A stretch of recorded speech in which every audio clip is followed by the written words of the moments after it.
mosaic and be like very pointed, like boom, boom, boom. This is what it is. It's extremely formulaic, it's extremely literary, but it is not poetry, right? Things can be beautiful, words can be beautiful that aren't poetry, right? When in the course of human events, our forefathers wanted, no, that's the Gettysburg and Declaration of Independence together. Man, my history minor wife is going to catch me on this stuff. 7 years ago, our fathers brought forth on this continent a new nation, conceived in liberty and dedicated the proposition that all men are created equal. Those are nice, pretty words, but they are not poetry. See what I'm saying? Just because it's pretty words doesn't mean it's poetry. This is not. This is the declaration of something. And it is very a formulaic declaration in order to be abundantly clear. Day one, boom, God said it. He evaluated it, and he moved on. Day two, God says it, he evaluates it, he moves on. So, here we go. And God said, let the waters under the heavens be gathered into one place and let dry ground appear. And it was so. Every time God says something, it's so. It just is. Because what God says is what is. God called the dry land earth, and the waters were gathered together. He called seas, and God saw that it was good. And God said, let the earth sprout vegetation, plants yielding seed, and fruit trees bearing fruit, in which is their seed, and according to its kind on the earth. And it was so. And the earth brought forth vegetation, plants yielding seed according to their kinds, trees bearing fruit, in which is their kind, each according to its own kind. And God saw that it was good. And there was evening, and there was morning, the third day. And God said, let there be lights. And now we're on the fourth day, and we're going to fill that big sky up that we just made.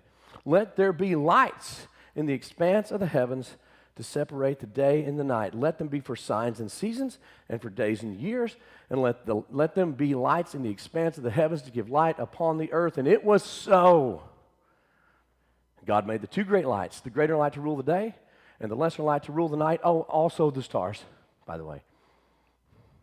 And God set them in the expanse of the heavens to give light to the earth, to rule over the day and night, and to separate the light from the darkness. And God saw that it was good. And there was evening and there was morning, the fourth day. It is useful to look at other ancient creation accounts. Not necessarily, some people think this because Genesis is derivative from them. If you look at other creation accounts, read them, what you actually find is that Genesis is way radically different. So much so that it's hard to even call it the same category of things that those are. One of the easy places to point out a difference here is in the fourth day. The Hebrew is very careful not to call the sun and the moon sun and moon, because there's almost not a word that they could use that wouldn't be also pretty much the name of some god that is the sun or some god that is the moon. And the author of Genesis, Moses, wants us to understand that they are things. The sun's not a god, the moon's not a god, they're things. And God set them up there to give light, and he set them there for a purpose, to mark the days and the times and the seasons and all that other stuff. And they're up there because God wanted them to work for us. And we're not to bow down to them, we're not to serve them, they're not, and it does all that without saying it.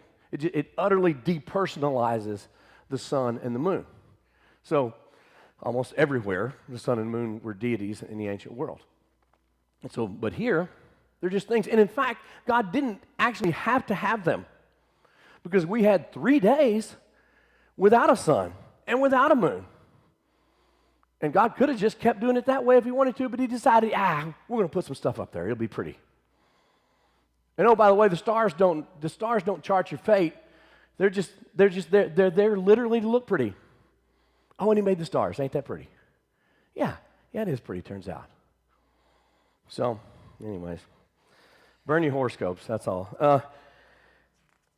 God said, let the waters swarm with swarms of living creatures, and let birds fly across the earth, fly above the earth, across the expanse of the heavens. And so God created the great sea creatures and every living creature that moves, with which the waters swarm according to their kinds, and every winged bird according to its kind. And God saw that it was good. And God blessed them, saying, be fruitful and multiply, and fill the waters